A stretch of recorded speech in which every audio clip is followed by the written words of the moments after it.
Myself, Pooja Sharma. This is Class 10 Political Science Lesson 2 Federalism, brought to you by Triveni Memorial Senior Secondary School. So, we already discussed first chapter of political science, that is um, power sharing. So in power sharing we already understood that term, that if we any country like example of Sri Lanka, one level of government or the subunits which are subordinate to the central government, the central government can pass on orders to the provisional or the local government. The jurisdiction of government or its sub units or not specify in the constitution. So center can delegate power to introduce any chance or change. So we saw already that how Sinhala's majoritism can control Sri Lankan Tamils in Sri Lanka. So at that term, every country need to be a federalism. So what is the federalism?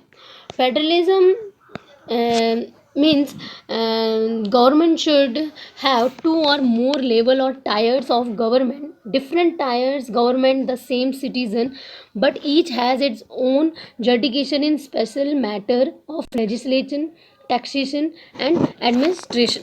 So in this chapter we are going to cover what is federalism, key features of the federalism, what makes India a federal country, how is federalism practiced in India, and last topic of this chapter is decentralization in India. So first we will discuss the case study of Belgium, that many power of the central government were given to the state government, and state government was not dependent on central government. And for that we are seeing that federalism is a form of government in which power is divided among different level of the government of the nation, that is federalism. So we can see the features of the federalism, that there are two or more level of the government, different level of the government govern the same citizen. The jurisdiction of the level of government is specified in the constitution. So that not mean that if any government is formed in that country they will make their own rule regulation. No, whatsoever that jurisdiction or rules are written in that constitution, that only uh, formed or accepted or ruled by that government in the country. And changes in the constitution can be made by the consent of each level, not only one level can change it. It will be accepted by all the levels, then it only amendment of constitution. Sources of revenue of each level of government are clearly specified in the constitution. So that not mean so any level have can get in any autonomy. Courts have the power to interpret in the powers of each level of government. That not mean that if Supreme Court is the high level court, so it will only have all the rights. No, any level of the court can interrupt to each other. An ideal federal system has two aspects, that is mutual trust and agreement to live together. So in that we can see the two cases are there. One is prudential and one is moral case. So it will be discussed later to understand the term. That is also one main aspect of Indian federal system. There are two routes to establish federalism in countries, that one is coming together federation and one is holding together federation. So in coming together federation, such a federation is formed by the independent states coming together uh, on their own. On their own they unite to strengthen their sovereignty, retain their identity and increase their security. All states have equal power and are strong by the central government, like USA, Switzerland, Australia.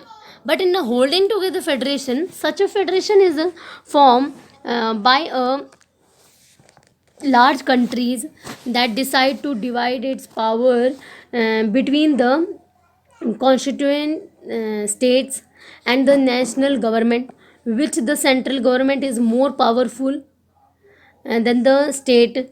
Often states have unequal powers. Some units are granted special powers, like example of India, Spain, Portugal. So these are other example of holding together federation. So, what makes India a federal nation? That federalism has succeeded in India because of the nature of the democratic politics of the country. It ensured that the spirit of federalism, respect for diversity, and desire for living together have become a shared ideal in our country. So, there is a clear demarcation of power and revenues between the different level of government. The Indian constitution clearly allocates power to different level of government. The three list of powers earlier, when India is not divided with Pakistan before 1927, you can see the map. But after India division in 1956, we have a different states in the country's map. So after independence, the constitution declared India as a union of states. Indian union is based on the principles of federalism, central government, state government, and panchayat. It is divided the government level of our country. It also gave different powers to the different levels also. So in that, first we can see union states, that include subjects related to the national importance, controlled by central government. It contains 97 subjects like defense, foreign affair, railways, post and telegraph, foreign trade and currency and coinage, etc. The union government alone can make law on subjects mentioned in this list. Second is state list. In the state list, it include the subjects related to the state importance only. It includes 66 subjects like police, jail, agriculture, public health, local government, trade and commerce, liquor. The state government can only control or make law on subject that mentioned in that list. Then is concurrent list. It includes 47 subjects like education, forest, trade union, marriage and divorce. Both the union government as well as the state government can make law on subjects mentioned in the list. In case of conflict, the law made by the union government will privilege first. After that, one more one more power is also introduced, that is residuary power lie with the center. It is such cases only parliament has the power to make law on these subjects like technology, communication, computer related powers. In that list, we can see that Jammu and Kashmir, it has its own constitution. Many provision of the Indian constitution are not accepted or applicable to this state. Many provision of the Indian constitution did not apply here. Indians who are not the permanent residents of Jammu Kashmir can't buy land or house. Their smaller unit called union territories do not have the power of a state. The central government has special power in running these area. So we can see in the holding together federation, like in the Jammu Kashmir, they have their other rule regulation. in that state. Union territories also there in our country. The seven union territories are there.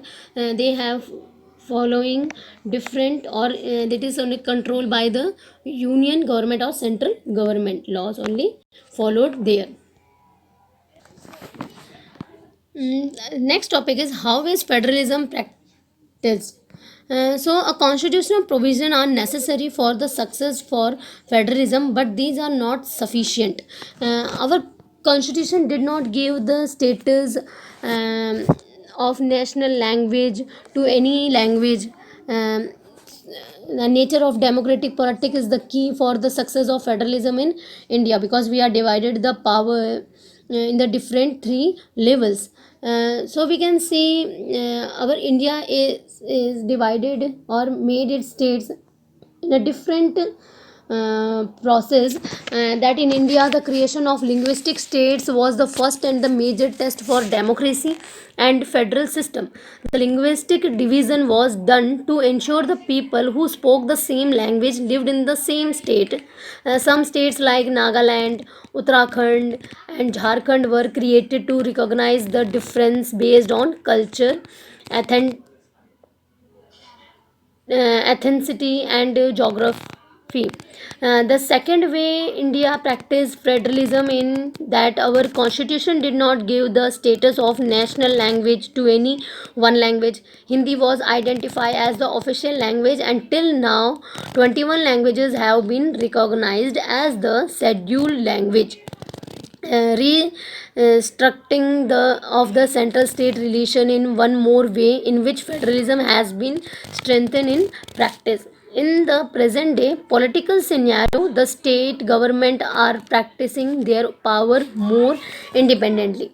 Some challenges faced by the Indian politics, that the formation of the state on the basis of language, this made India more united, because in our country, in the vast country, peoples are from the different states and they have the different languages also and different culture also.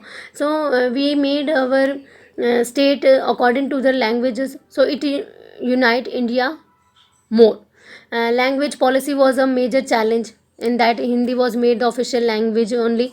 No language was made a national language. Constitution recognized 21 other languages too. Center state relation also there. After 1947, India had a same ruling party for a long period of time. Sometimes the power of the state government were undermined by the central government. After 1989, due to multi-party coalition government was formed, this made India a strong federal country. Period to 1990, except for once the Congress ruled at the center for about 40 years. These were the year when the single party made the government. The government at the central ruled the states with base view. It supported those states which had a government formed by the same party. The rise of regional politics in many states has changed the center state relation significantly after 1990. This was also the beginning of the era of coalition government at the center.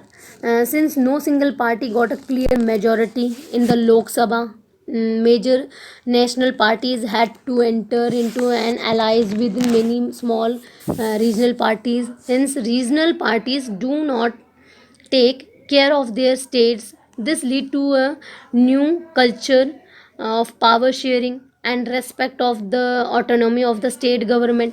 It became difficult for the central government to dismiss state government in an arbitrary manner.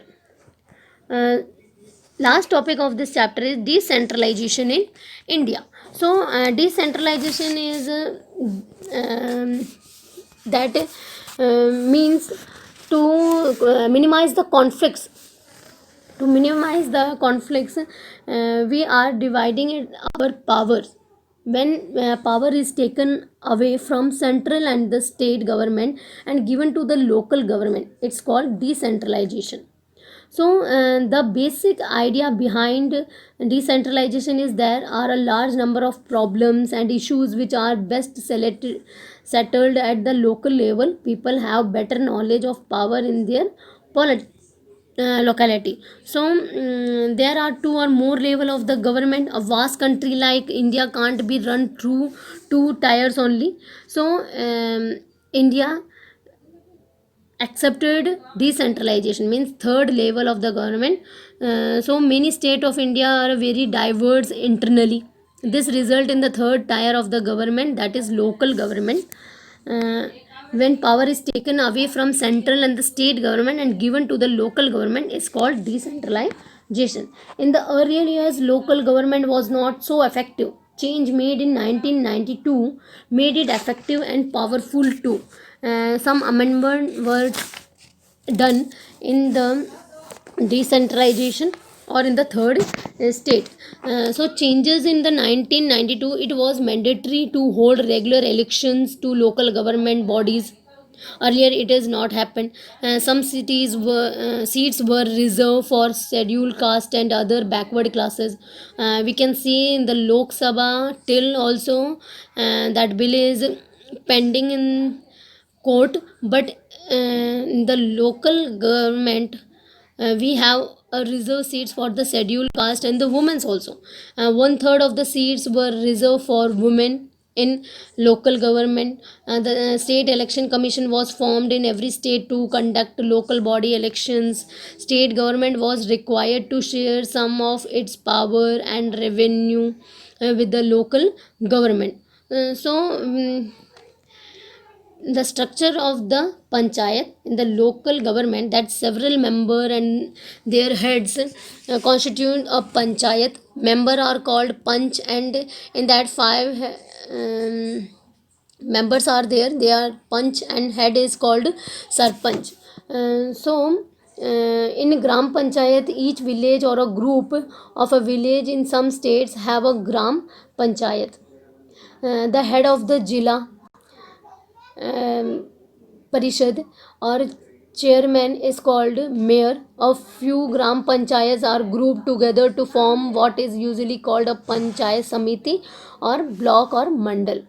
He exercises the power of the local government. Jila Parishad, all the panchayat samitis or mandals in a district together constitute the Jila District Parishad. It is constitutionally mandatory to hold regular election to local government bodies. So we can see that local government is have a more responsibility and power than the other two tiers, because it is mandatory that the local peoples have a different issues and power problems also. So it is only can possible by that local person to solve it. So that's why we formed one more level, that is uh, local government or third tier. So our chapter is completed. I hope all the terms of this chapter is cleared. Thank you everyone.